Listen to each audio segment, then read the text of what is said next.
ఒకే ఒక MP seat వచ్చింది. కొంచెం ఆలోచన చేయాలి, జ్ఞానం పెట్టి ఆలోచన చేస్తే అర్థమవుతుంది. అంతే తప్ప మా పార్టీకి బలం లేక కాదు. ఆ తర్వాత ఇమ్మీడియట్గా అంతకన్నా ముందే స్థానిక సంస్థల ఎమ్మెల్సీ ఎలక్షన్ అయింది. మరి మహబూబ్నగర్లో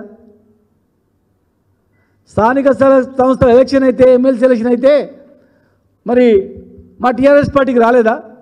మేము గెలవలేదా? మేము గెలిచినాం కదా. మరి తుడిచిపెట్టుకపోయింటే అంతమంది గెలిచినటువంటి అంత పెద్ద ఉమ్మడి జిల్లా 14 నియోజకవర్గాలు ఉన్నటువంటి జిల్లాలో మరి మేము గెలిచినాం కదా. మరి ఆ జిల్లాలో మీరు ఎంపీ ఓడిపోయినంత మాత్రం మీ పని అయిపోయిందని మేము అంటున్నామా? మీ పార్టీ పని అయిపోయింది అంటున్నామా?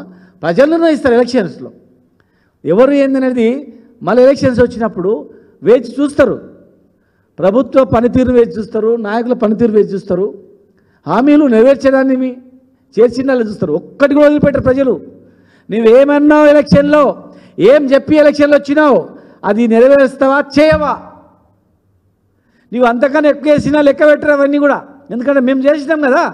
చెప్పని చేసిండు మా నాయకుడు కేసీఆర్ గారు ఎన్నో అంశాలు. ఎలక్షన్లో మేనిఫెస్టోలో లేనటువంటివి చేసిన, అక్కడో ఇక్కడో కొన్ని చేయకపోయినా మేము అంతకన్నా ఎక్కువ చేస్తామంటే నమ్మి మీకు ఓట్లు వేసిండ్రు.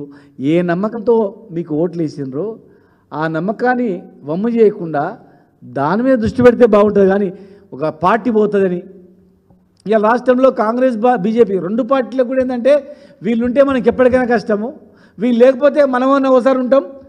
కర్ణాటకలో ఏముంది, ఒకసారి కాంగ్రెస్ వస్తుంది, ఒకసారి బీజేపీ వస్తుంది, మళ్ళీ నెక్స్ట్ కాంగ్రెస్ వస్తుంది, మళ్ళీ నెక్స్ట్ బీజేపీ వస్తుంది. చూడండి ఇప్పుడు మొన్న పార్లమెంట్ ఎలక్షన్స్లో మనకి ఏమనిపించింది? కర్ణాటకలో కాంగ్రెస్కి అధికారంలో ఇచ్చిండ్రు, ఇమ్మీడియట్గా మళ్ళీ పార్లమెంట్ ఎలక్షన్స్ వచ్చినాయి. ఏం కనిపించింది పార్లమెంట్ ఎలక్షన్స్లో? వాళ్ళకి కనిపిస్తారు నెక్స్ట్ మనమే వస్తాం ఇక బీజేపీ. ఇక్కడ ఏమైంది? తెలంగాణలో కేసీఆర్ బీఆర్ఎస్ టీఆర్ఎస్ పార్టీ ఉన్నంత వరకు మనకు ఉండదు.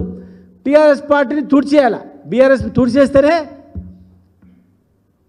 మనం బయటపడతాం. కనుక మనం ఇద్దరం కలిసి ఫస్ట్ దీని పని పట్టాలి అనుకుంటున్నారు, కానీ అది అయ్యే పని కాదు.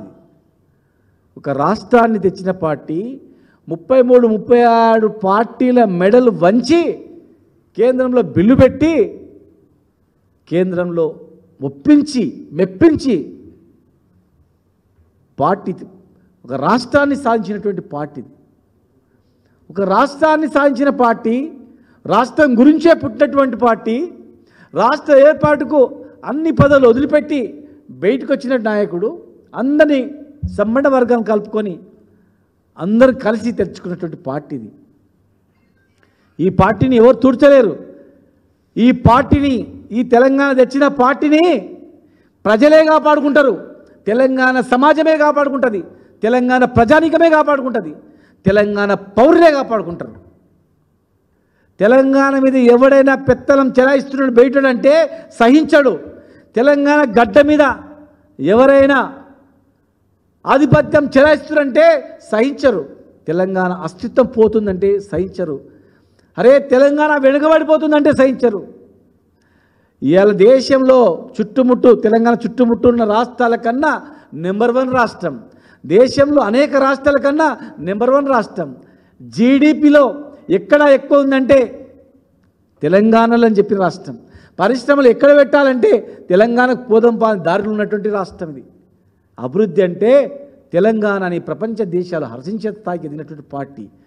అదే స్థాయిలో కొనసాగితే తెలంగాణ సమాజం సంతోషపడుతుంది. ఏ స్థాయిలో కింద జర్ర దిగినా ఈ తెలంగాణ సమాజం సహించదు. ఎందుకంటే 70 సంవత్సరాలు దగపడ్డది, 70 సంవత్సరాలు నష్టపోయింది, 70-80 సంవత్సరాలు వెనుకకు పోయింది. గోస